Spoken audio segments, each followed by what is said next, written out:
I'm Daria, and this is another edition of The Higher Authority. To my right, we have Aaron Frenchman, and we also have Carrie Young.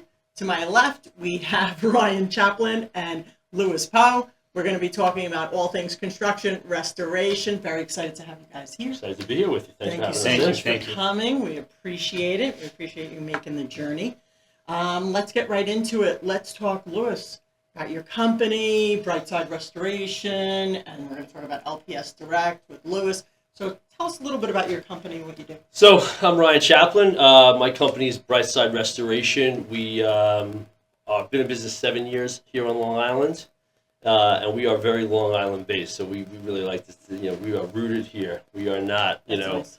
Which is not what a lot of companies can say. We're proud to say that we are. We cover from, Freeport out to Montauk. I've been part of the company for the past 3 years. I was brought in as to join the team. Amy Urish-Levine and my partner John founded the company. We're growing it, and they sort of need to continue that growth. Brought me in, something that I've been in construction and been involved with business development for many years. And we've really done great strides, taken great strides in growing this company over the past few years to the point that we're at now. And helping Long Island families and businesses when times are really the most difficult, right? Yeah. I mean, there's nothing like having to call a restoration company and to deal with a mess, and that's what we specialize in. So. Aaron's our expert here on restoration. Yeah, that's why I was excited to meet Aaron, because that. you know the world, right? So I do. Before I've been here just going on 8 years. The 10 years prior to that, I was in the restoration industry as a VP of sales for a company that's no longer active in its original form. It was bought out by First Onsite. Sure. So, but Maxon's Restoration was one of the oldest and biggest in the New York metro market. And yeah, I mean, the restoration industry has certainly evolved. Mm-hmm. So here's my first question about your restoration business. Sure. Where would you say is your sweet spot as far as work? The residential side, the commercial side, mitigation, reconstruction, all of it? It's a great question. It's a great question that'll really tie right into letting Lou take over and talk for a little bit. So our sweet spot is definitely residential. Okay. With a certain good handle on commercial work, right. But just where we've organically grown in the space has been in the residential market. Why? We are what I think is unique about us is that we are really more of a boutique restoration company. Okay. I don't mean by volume of work we do, right. But I mean by the way we treat our customers. Yeah. We are not coming in, ripping sheetrock out, throwing some fans and equipment down, and signing off. Right. We wanted to be an advocate for our customers, okay. right, with the insurance companies. We are very well educated on the policies and how to get a claim from start to finish, get it over the finish line. Okay. And again, that word advocate is important because when these customers are in this difficult time, just having someone do demo is really just a small piece of what this process is going to look like for them. Sure. And so we wanted to be able to come in and hold their hands. And I think that we probably do it better than anyone else on Long Island. And what we also wanted to focus on when we started was the mitigation piece of it. We are very good at documentation, the cleanup, the empathy and service that goes along with doing that at this critical time. But we weren't a construction company. Right. We didn't want to be. It does clog up the process if you're not really, really good at it. And it's the smaller profitability. Correct. The gross profit on reconstruction work is half of mitigation. 100%. So, but and Lou will cry about that in a minute. but we also knew that to be the hand-holding company that we wanted to be, it was critical for us to be able to say to a customer when we walked into their house, we're not just going to leave you holding the bag and good luck with the insurance check you get. Here's how we can get you to the finish line. And through, interestingly enough, BNI, if you guys are familiar with BNI, sure. We had met Lou and his brother, and there was like this instant, like, okay, this is the kind of people we had traveled the circles and tried to work with other people. We could just never make that seamless connection of the people that had the same philosophy that we had about the customer, and it was immediate that we did with Lou. And so we've now really developed this, what we call brother and sister company partnership, where we have a joint agreement. We introduce Lou at the time that I walk and do mitigation. I tell them, we're going to be able to now hand this off to my partner, Lou. That's great. And as soon as we're done with MIT, he's going to take over. Thanks to you guys' help, we have brought on joint staffing. So we have an estimator that now writes our MIT and rebuild estimates simultaneously. You know the value of that because they're being written with the same language, right? Absolutely. And we are immediately able to get that off to our adjusters, whoever they may be, and then we can seamlessly hand it off to you to do your low margin but high quality rebuilds that are again really being able to get the customer over the finish line. And obviously the rebuilds are a little different, right, than in the residential retail sector. When you're dealing with an insurance claim, you have to start value engineering the job, right? So a customer or homeowner is sitting in their living room, sitting in their house, and all of a sudden there's this tremendous issue they weren't prepared to handle, financially, emotionally, any of it. So our job is to come in and we assess the situation. As Ryan indicated, we help them get the right scope over the carrier, get them funded, then also walk them through that process. A lot of homeowners don't know what a deductible is, right? They sign their insurance policy, they take on these $1,000, $2,500, $5,000 deductibles, and they don't even realize it. Right. And the carriers are removing that from the settlement, and that all hits the reconstruction. Yes. So on top of the emotional barrier that we're fighting, the physical distress that's in the home because of the incident that's occurred, we're not coaching them on this is what a deductible is. This is how the money will flow from the carrier. This is how we have to do the job, execute it, and get the final recoverable depreciation funded. Yeah. And yes, as Ryan said, we've become extremely proficient with this as a unit, and we do walk the clients through it seamlessly, start to finish. And I would say that 99% of the time, we're leaving the home exponentially better than before the incident. Yeah. Sure. Well, if you don't have an advocate in this business, you're not getting, all right, well, the leak was here. This is a shared wall. It's carried over to here.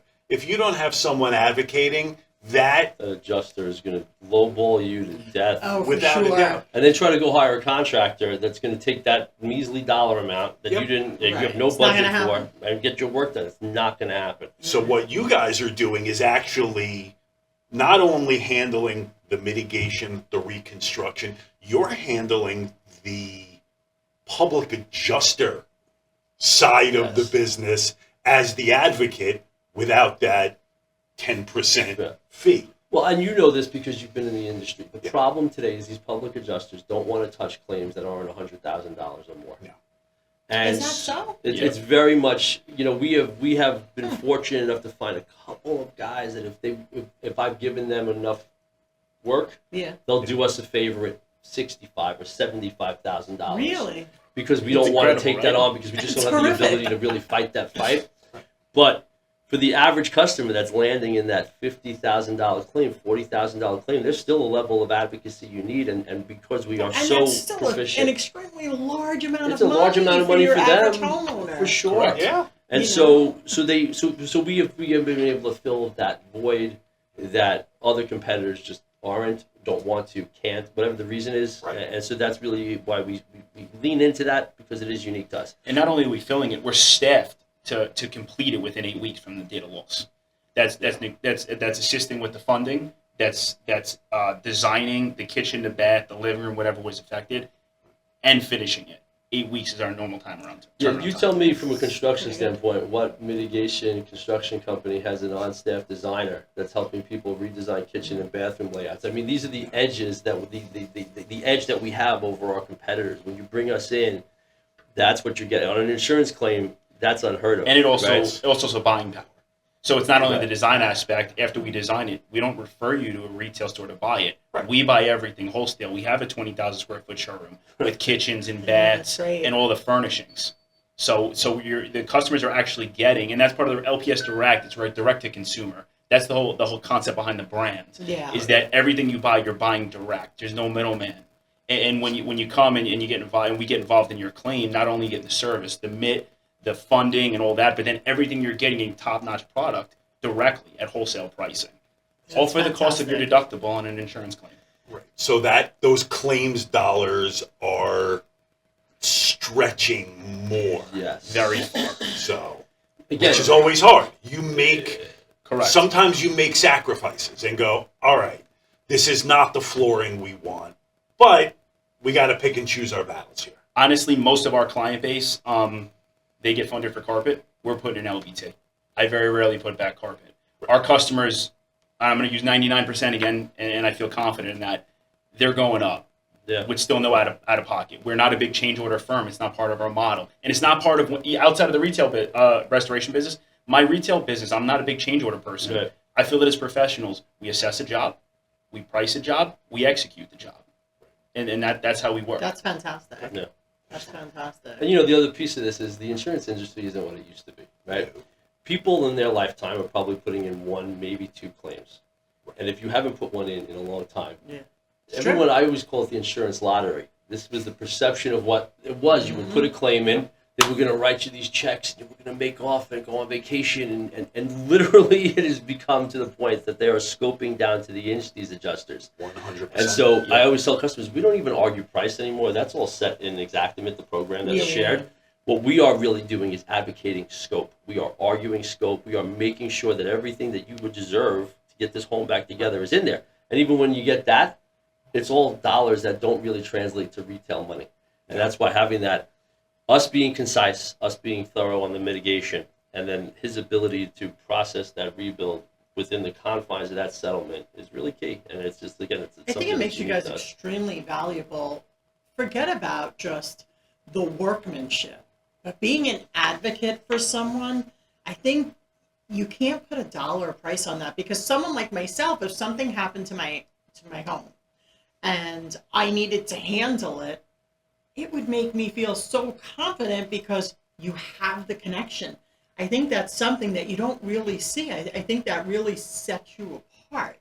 And I would think that people would recommend you because of that. I would think referrals would be pretty high because of something like that. Our business is hugely referral based. I mean, Sure. probably 95% of it is through people that we've worked with, partners like plumbers Yeah. that know our work, for customers that we've done the house, the mother's house, because they've had a problem a couple Sure. of years later. Honestly, I say this proudly, we have great relationships with the adjusters from these insurance companies. I'll give you a couple of, we walk into a house, the adjusters walk in, and they, in front of the customer, say, thank God you're on this claim with them. Oh, that's nice. They're not pigs. They don't ask for too much. I'll be able to settle this claim with them quickly and reasonably. That's great. If you're a homeowner and you hear that from the person from the insurance company, how good does that make you feel? Right, you feel great. Just last week, an adjuster had Lou in the house because he had damage in his home and wants us to be the ones that do this reconstruction. This is an adjuster from a major insurance company. And so we don't just go to great lengths to develop relationships with our customers. We also want to have good relationships with the industry people, because we know that's the path to closing things out, having success, and not being fighters. We don't want to fight. We want to make this go easy for everybody. Be friends. Well, it's And the truth of the matter is, that's what the adjusters want. Yes. Sometimes they just They're programmed can't. to think that they're going to fight 1 or 2. They Yeah. can't. But there's always ways to find if the claim is an open claim and it's a coverable claim.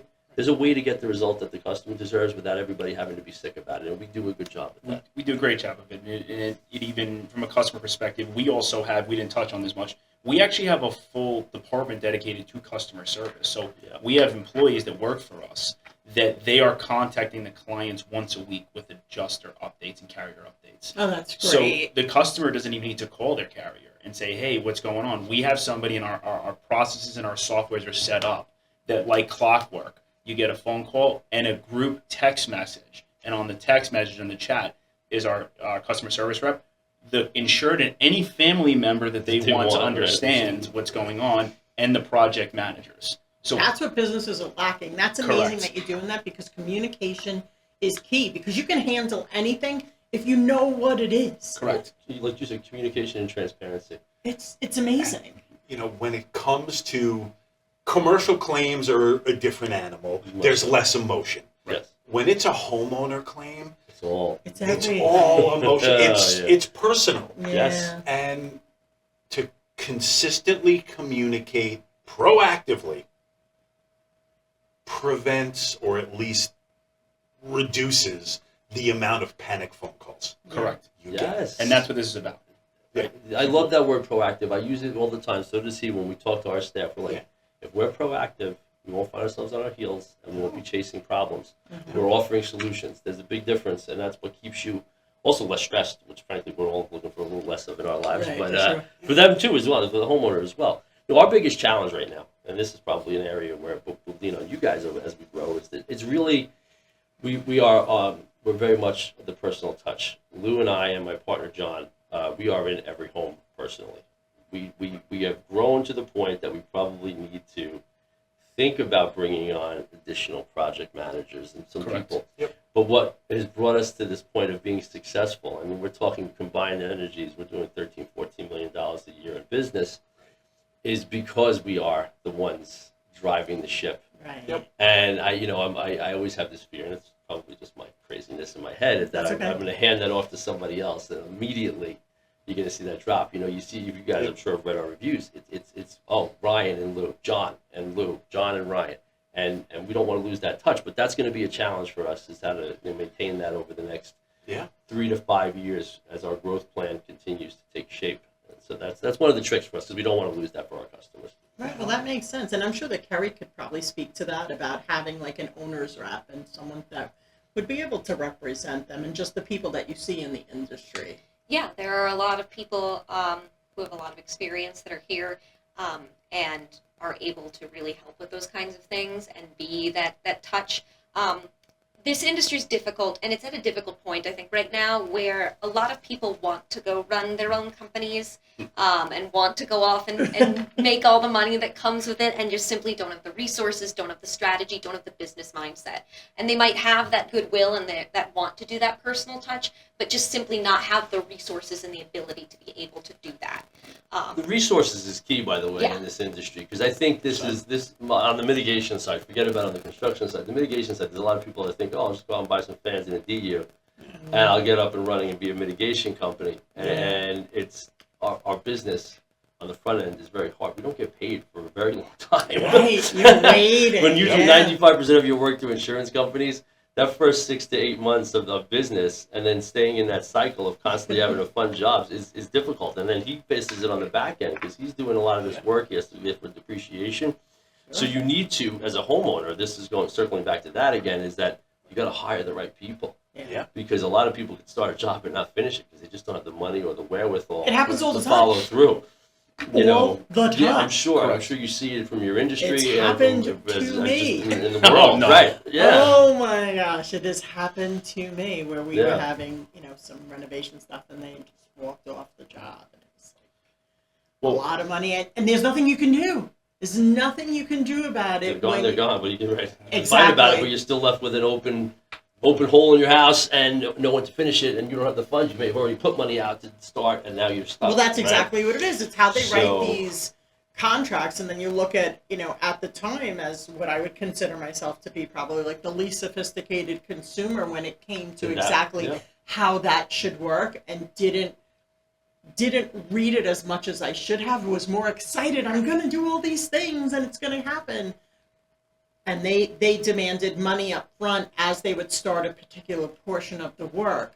What I didn't understand is that if they started the stairway, the bathroom, and the roof, they wanted money up front for each thing. Sure. Of course. I thought it was one thing at a time. Well, that's not how No, it they're works. taking. Yeah. So Yeah, that's things- interesting. That's an interesting contract. That they Well, crafted. let me tell you something. Live and learn. This was 2017. Yeah. We've survived, but it was definitely a live and learn kind of thing. So it's nice that you're going in there and being the advocates and helping these people and to be not honest, letting things like this happen. most of the time with these claims, right, you got 3 payments. You have the deductible, you have the net claim, which is the first payment the carrier sends into recoverable depreciation. Sure. I'm going to say 80% of the time, I've already finished the job, and even though we've been approved for a settlement, the customer has not even received the first check. Right. So Wow. regarding consumer protection, our customers are very protected financially. That's great. And to be honest with you, I'm proud to say we don't have a track record of taking losses and not getting paid. People are happy They're with happy the to pay product. at the end, yeah. They're very happy to pay at the end. Yeah. And even the carriers getting that final depreciation check, our insureds generally cooperate with us and help us get it processed and finished, and then give us the 5-star review. So that is a very big issue in the construction industry. Deposits are taken, and work isn't completed, but Yeah, not crazy. something that really occurs here. Well, one of the things that I think most people don't realize is that they get combative with an adjuster. These adjusters, for the most part, I don't know how much things have changed over the last few years. Most of their bonuses, which is a big chunk of their money, is based on how quickly they close a file. Timing. Adjusters don't want to keep the file open and string you along, but they want it done right. Yep. Because then you have to reopen the file and all that time gets added. Yeah. Correct. Circling back to the project manager, bringing someone new on, but having them love your baby as much as you love your baby, Yeah. which is always hard for a business owner. So hard. You know, this is an industry, and it's an industry-wide issue, that there is not enough training of people who haven't been in a project manager role in restoration for 20 years. No one's building new ones. I can Yeah, attest to that right now. We're working That's- on one for another client, off in New Jersey, and I've talked to a lot of people who are just not there. They haven't had the training, they're supervisors, they don't know how to use Xactimate, and our client really needs somebody who knows how to do it. So we've had a severe lack of people that have been able to do the work, but also a severe amount of people who want to and just So- haven't. Very interesting, and I think that's one of the things. We're taking a different approach to this. Our project manager doesn't need to be trained on Xactimate necessarily. They don't necessarily need to know the back end stuff. We have Amy, again, one of our founders, who is probably one of the best estimators in the industry. She's brilliant, and we've hired, thanks to you guys, a fantastic team member. So we have that component in place. Yes. Yeah. Thank Terry you. crushed Thank it. you. You crushed it on that. Great. So what we want is someone that really cares about the business, wants to grow with the company, and cares about customer. I could teach you a lot of other things. I could teach you what to look for in an inspection, how to check for water. I can't teach you empathy. I can't teach you Right. passion about growing with a true. company. I want to give someone the opportunity that I didn't have when I was that age. I had to Right. cultivate my own, but I want to say to someone, come on board, learn from Lou and I, learn from John and Amy, learn how to be part of our business, and then we'll bring you up with us. So I'm open on the skill set. What I'm not negotiable on is the actual inside, what drives someone, the fire in the belly, I'll call it, right? That's what I need. But That's also hard to find, right? So Yes. But that's what makes a proposition of working with you guys unique, because most companies need plug and play. we needed it, and you got it for us. I don't need it here, and that's why I'm saying to you, we can Right. be a little bit more flexible, right? If you can build your own, Mm.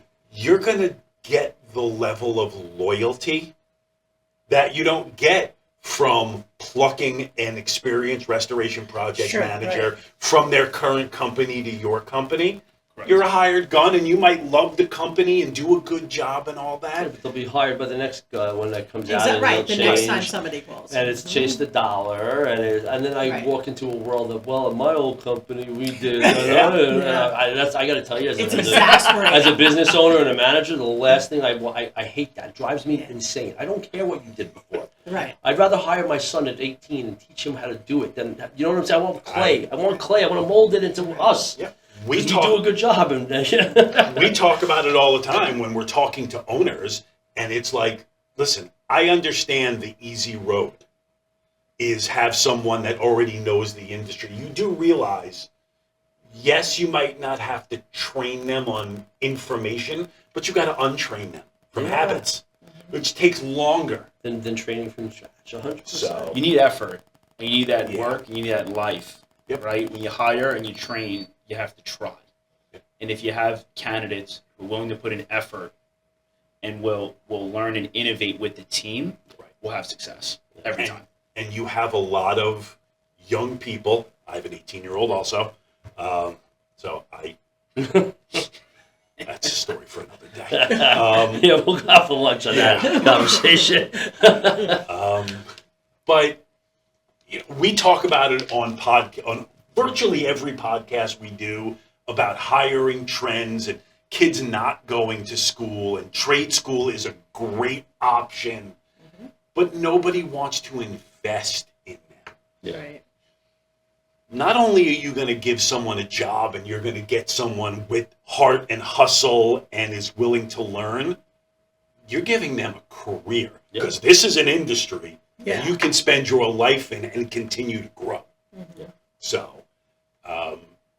and even the trade schools don't talk about this industry. No, it's really like this weird. I living in it. It's a weird niche industry. People don't value us. You say it all the time. They don't value the restoration side of the job. They, very rarely. After we do it the right way, people will. But a lot of people are like, oh, you're just going to come in a house, you're going to pull down a sheetrock. And I'm like, no, it's not. Until really... it happens to them, Right. they Yeah, don't understand. So I think what people it wanted to takes. work in it, are also thinking the same thing. Like, oh, but no, it's To real. be fair, there are a lot of companies around that are being, what's the word, led by private equity right now. Yeah. A lot of the big names, big competitors who don't have the same care you guys do. Yeah. I know plenty of people that I've talked to that when I'm explaining what I do, they go, oh, I know about that. I've heard of it. Not going to name any names. Please don't. Some of them are my clients. And they'd be like, yeah, we worked with XYZ company a couple years back, and they were terrible. They completely ruined our house. They didn't do anything good. They cost an arm and a leg, and they were rude the whole time. Yeah. And there's a lot of them, and they're just blame you, focused. by the way. And they're just focused on I'm married. I get blamed for everything. We also have bank getting that bottom dollar and getting to the end and getting everything done, as opposed to caring about the people. And it's a real problem right now. Yeah. Well, we're gonna keep fighting. Keep fighting a good fight on our end. And we've seen that a few times too. We've actually been called in after the fact, right? We've been called in by customers that have had, I would say, a half mitigation done. We've seen it on fires, water damage. We actually walked into a house the other day that was referred to us by a colleague of ours, where the job was already, the MIT was completed.